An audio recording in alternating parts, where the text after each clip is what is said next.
So this is one of my fleeces, once again, that's been tucked away safely in a wool pack for about 6 years.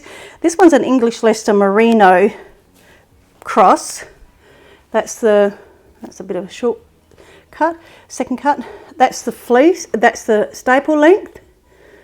So it's quite long and it has been coated. So the ends, although they're a little bit dirty, they actually don't really have any vegetable matter in it. There is a tiny little bit of vegetable matter in here, but not really much. And this will dye up pretty cool. It's a bit waxy and yellowy because it's so old and the wax, the lanolin goes a bit waxy. But I'm not going to wash it, just to show you that it doesn't really matter that the fleece is a bit older. It will still dye really nicely. Normally I would wash my fleece over the summer when I've got lots of hot water and then dye them in the winter. But we'll go through the exercise of dyeing this one as it is, 6 years old and all waxy, and I'll show you how it comes up. Okay, so I won't use all of this because it'll be too much to put in my bucket.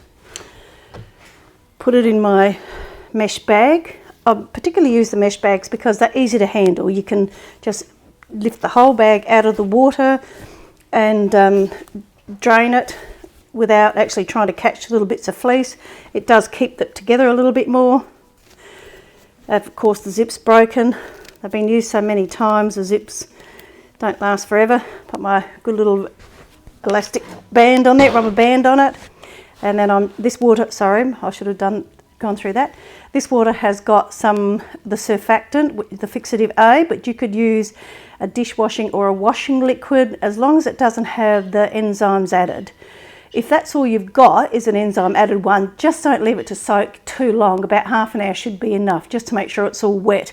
But because they do damage the protein fibres and make them a bit harsher to handle. So if you want a nice soft fibre, best to stay away from the enzyme added products, which are put into dish washing liquid and wash machine liquid to get rid of protein stains on your washing and on your dishes, like blood and meat and whatever. Okay, so I'm going to leave that. I'm not sure if I'll get time to dye it this afternoon. I think it'll probably be tomorrow. Okay, so we're back with the English Leciester Merino cross fleece, and I've thought I'd already taken the rubber band off, but obviously not. I'll do that now. Put that away. And then I just squeeze it so that most of the water drains off. Okay, now this is the water it's just been sitting in there overnight, and this one, as we said before, has a bit of the fixative A and a bit of citric acid. Put my bucket away. Now tip our fleece out. Not sure what that is. Okay, so you can see the fleece is not looking quite as dirty as it was yesterday. This is the staple we looked at yesterday.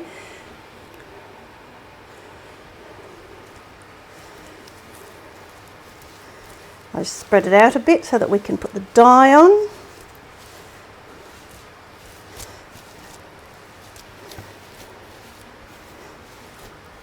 And I should also mention, I forgot to mention in the previous videos that when I was dyeing raw fleece, that I actually put the fixative A into the dye as per the instructions for greasy fleece.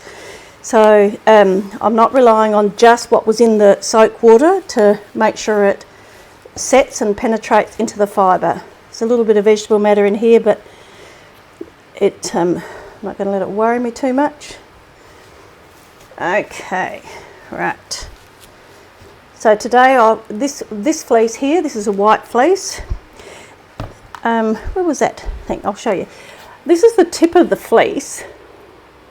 As you can see, it's dirtier there because, and not so much on there, because this was a coated fleece, but when we coat the sheep, straight after shearing, we don't put a coat on them. They need to have a little bit of fleece growing before we put the coat back on, and that fleece tends to be quite greasy, that surface of that, and then we put the coat on, and that is sitting underneath the coat, that tips of that fleece. So it's not weathered, it's just quite greasy, but that will come out.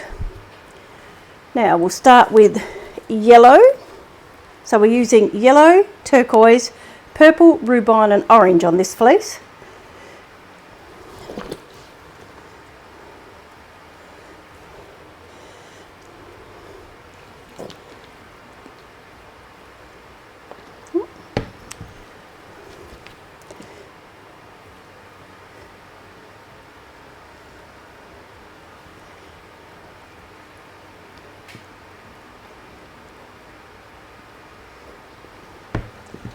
The violet,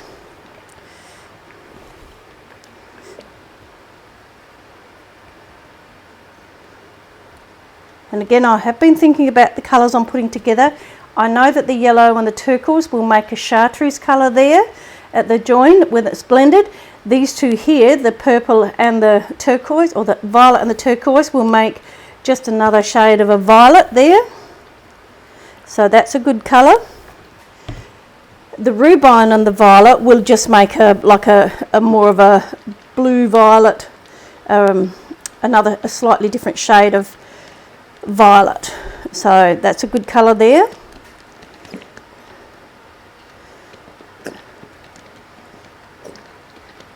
When it's blended.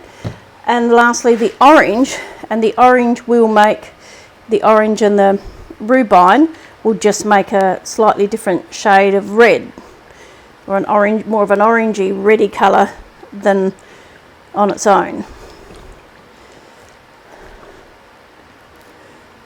There will be some blending of colours, but that's okay, I don't mind. You know, that's the whole point of making dyed fleece, is to get all those really interesting colours mixed together. So now I'll try and show you underneath. Perhaps I'll start on this end, wipe my hands to stop that cross-contaminating. As you can see, some of it is going through, but not all of it. That was quite a big piece there. Might put a bit more violet just there because it's quite a thick piece. And then I think that'll do actually. Now I'll just clean my hands up. And as I said, I will actually steam set these because it is not a very warm day here. The sun is shining, but the warm isn't happening. But that's okay. In the summertime, I'll make some more videos when the sun is out and it's 45 degrees every day, and the dyes won't have any problem whatsoever setting. I certainly won't need to heat them up. Okay, as you can see, some of it's come through, but not all of it. And I'll put that on to steam, a bit of vegetable matter, and come back and show you it tomorrow. So this is our English Leicester crossed with Merino from our coated sheep here on the farm. As you can see, the colours are looking pretty good. There's still a little bit of vegetable matter and stuff in there, but that'll comb or card out. Where did we find? This was our, let's find the little one that we had. That's our, take that bit off. That's the staple length. This was a bit that we had, a bigger piece that we had as a staple length. You can see the tips are different colour to the rest of it. And I'm going to put it in a bag and show you how much dye and stuff comes out of it. Oh, there's my trusty little rubber band. So I'm just going to put this straight into a bucket of cold water. There's nothing else in it, it's just water straight out the tap. Okay, and I'm just going to press it down a few times. I'm not going to agitate it or do anything else to it. I'm just going to push it down, maybe turn it over. There will be some dye will come loose because it sticks to the grease in it, but mostly it's just dirt. Okay, so I'm going to let it sit in this bucket of water for about half an hour, actually until my water gets hot enough to wash it, and then I'm going to give it a hot wash and rinse it out I'm going to wash it in the Tantec fibre scour, and then I'm going to rinse it out in the same temperature water, and then I'm going to spin the water out and hang it up to dry, and I'll be back with it tomorrow when it's totally dry. So I thought I'd come back again and show you. This is our English Leciester Merino fibre in its mesh bag, and in this bucket I've just got very hot water with some of the Tantec fibre scour in. And once again, I've left the bottle over on my other bench. Anyway, I'm just going to push it into there.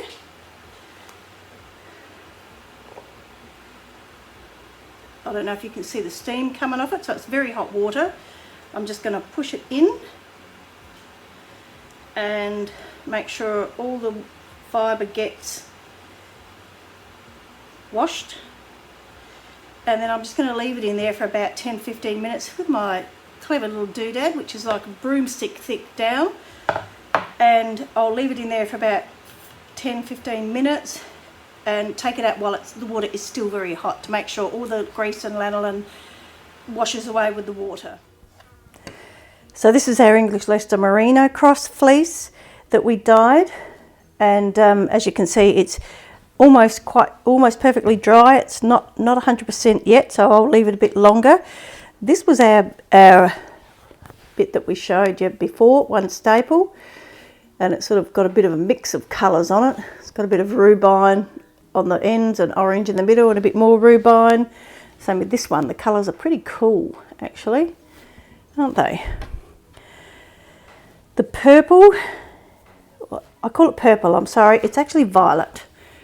The colourway is in the Earth Palette dyes. When I see it, I think purple, but I'll have to start calling it violet. Okay, but as you can see, it's taken the dye differently along the length of it. This one's got a bit of turquoise and purple in it. Let me see what else we got here. Bit of green from the turquoise and the yellow together, and then the yellow. So as you can see, there's still a little bit of dirt in there, but that'll comb out or card out when you're preparing it for spinning. You can see there is still, I'm not sure if you can see, there is still a little bit of dirt in the ends, but once you comb it out and spin it, that'll wash out as soon as you wash your hand spun yarn. So all in all, considering we dyed this straight from a raw greasy fleece, it was about 6 years old, full of grease, full of lanolin that was actually a waxy lanolin, it's come up pretty good. So I'm hoping that you guys will have a go at dyeing your own fleeces and fibre and enjoy doing it. So thanks very much for joining me. Feel free to suggest anything in particular that you would like to see down in the comments, and give us a thumbs up, and we'll see you next time.